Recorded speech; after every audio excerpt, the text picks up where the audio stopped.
Aquarius, hi! Welcome to Miss the Queen PH at titignan natin ang energies na parating sa inyo bago matapos ang taong 2024. Ano yung mga pasabog bago matapos ang 2024? Ano yung changes, exciting new beginnings?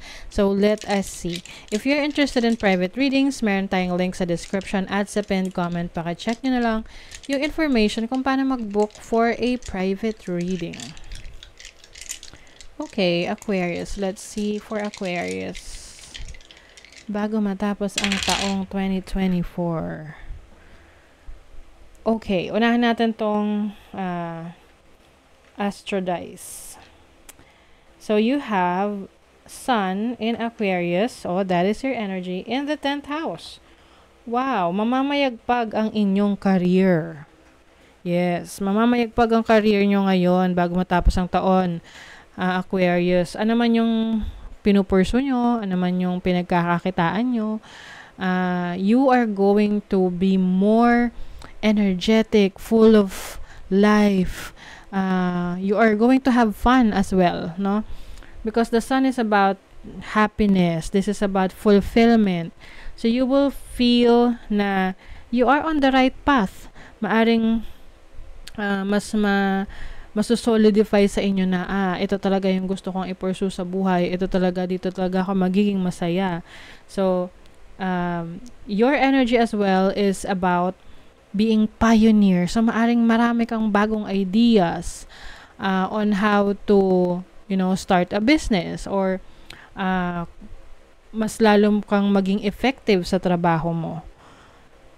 You are going to be more creative sa career, sa trabaho mo, sa business mo, that will bring you a lot of fulfillment. Na para masasabi mo na, ito talaga yung destiny ko, ito talaga yung aking, ito talaga yung life's purpose, okay? And some of you pwedeng may change ng career bago matapos ang taon. Maaring may mag-open up na bagong opportunities for you. You will realize na ito pala yung mas makakabuti para sa akin. So there's more, maraming realizations for you before the year ends when it comes to your career, when it comes to your sources of income.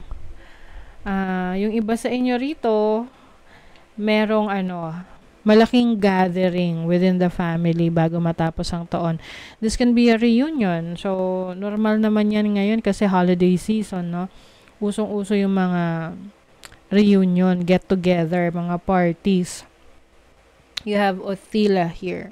So, this is about coming together within the family, mga tradisyon na gagawin ninyo bago matapos ang taon.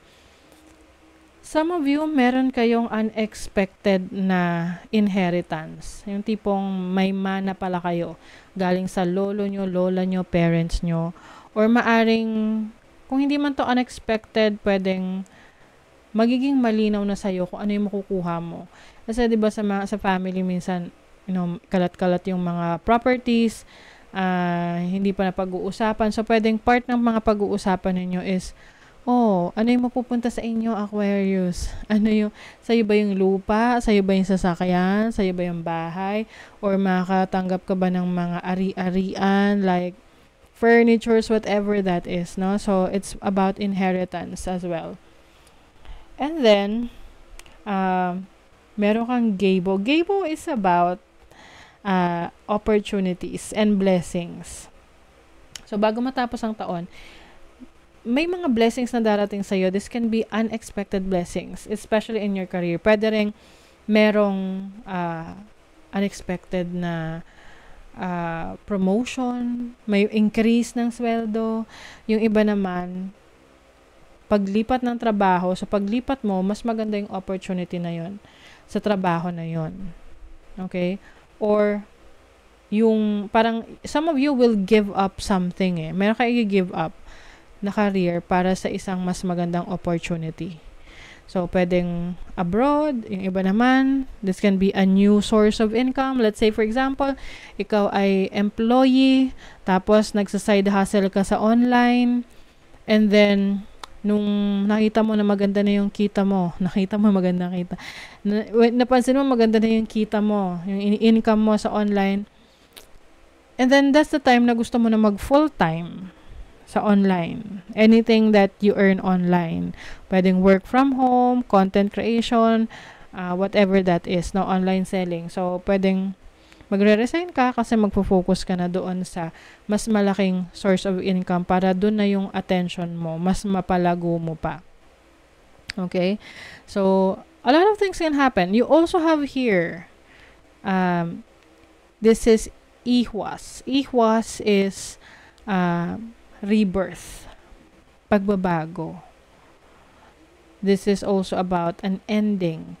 So, maaring yung iba sa inyo, nagtiyaga kayo sa isang sitwasyon na alam nyo kasi na practical na magstay doon.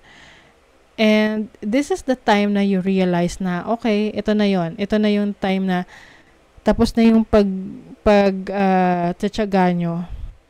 It's time na, sabi nga, pag may tiyaga, may nilaga. It's time na kainin mo na yung nilaga. Or makikita mo na yung resulta ng mga pinagpaguran mo. So, very rewarding for you ang magaganap, no? Bago matapos ang taon. And you will tell yourself na you are so blessed. You are so blessed dahil sa mga nangyayari sa'yo, sa mga natatanggap mo, sa mga nagbabago sa'yo. Okay, so let's see, ano pa? Aquarius. Your overall energy sa tarot. For Aquarius.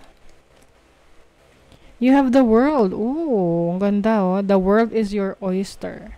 The world is about achieving something.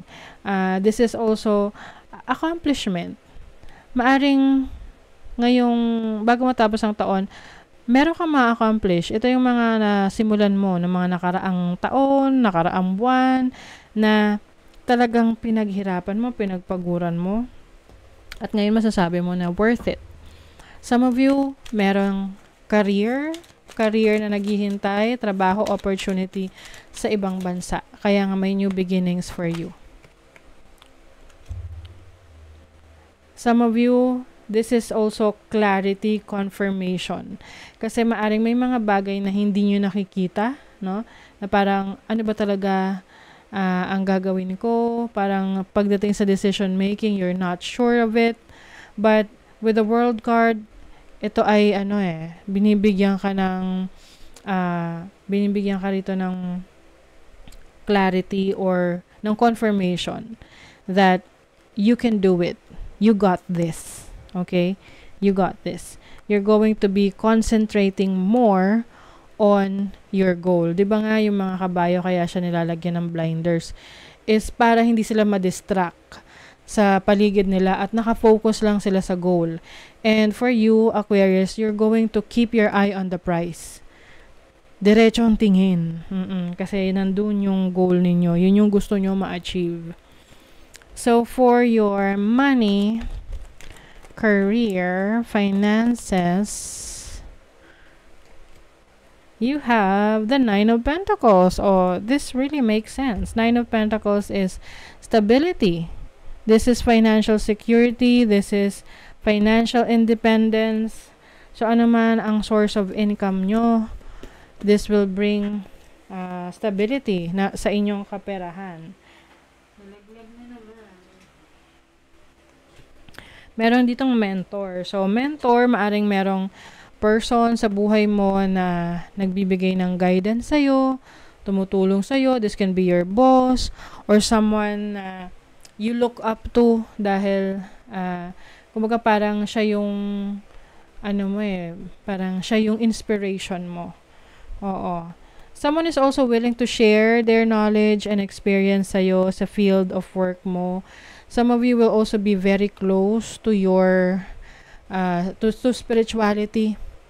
Maaring you will be manifesting more. Meron kang sarili mong space sa kwarto mo or sa bahay mo na kung saan doon ka nagpa-practice ng religion mo, doon ka nagpe-pray, doon ka nagme-meditate.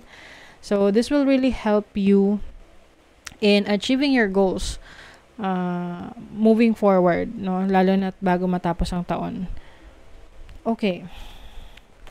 Sa love life.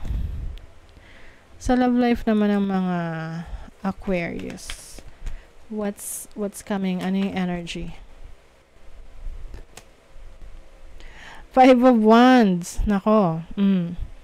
Baka magkaroon ng conflict, misunderstanding with someone that you are connecting with if you are in a relationship with someone.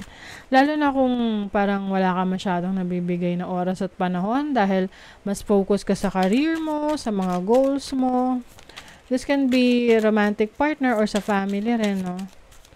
Parang merong gusto ng attention mo. I feel the chemistry between us. We need to trust that the energy we share will bring us back together again. Okay. So, maaring merong gustong bumalik sa buhay mo. Or gustong ayusin kung ano yung hindi nyo na pagkaintindihan. No? If you're connecting with someone, pwedeng sa totoo lang gusto niya na bumalik sa buhay mo. But I think you really have to be open to this person pagdating sa priorities Kasi kung ang issue ninyong dalawa na pag-awayan nyo is yung time, yun nga, yung oras at panahon mo sa kanya. At kung hindi mo pa rin naman maibibigay, you will have the same problem. 'Di ba? So, you have to be honest to this person kung ano yung kaya mong ibigay sa relationship. Kumbaga, meron kayong expectations. You set the proper expectation sa relationship. So, maaring person from the past will try na bumalik rin sa buhay mo. Okay. Someone going out of your life or the end of a situation. Oh my God. Aquarius. O yung iba sa inyo baka merong connection it can be a romantic connection. You might be leaving this relationship. Or yung iba naman, pwede rin kasing ending of a situation. This can be ending of your career para sa bagong opportunity. Okay? Just take whatever resonates. And then, for your final message, this is your body. Your body deserves your love. Diba? So, Aquarius, it's time to love yourself. You have to take care of yourself. Kumbaga, minsan kasi yung iba iniisip na, I'm not good enough. Diba? Ikaw yung unang-una dapat na mag-appreciate sa sarili mo. And that's what you're going to do. You will love yourself. Okay? So that is your reading, Aquarius. Thank you so much. Bye.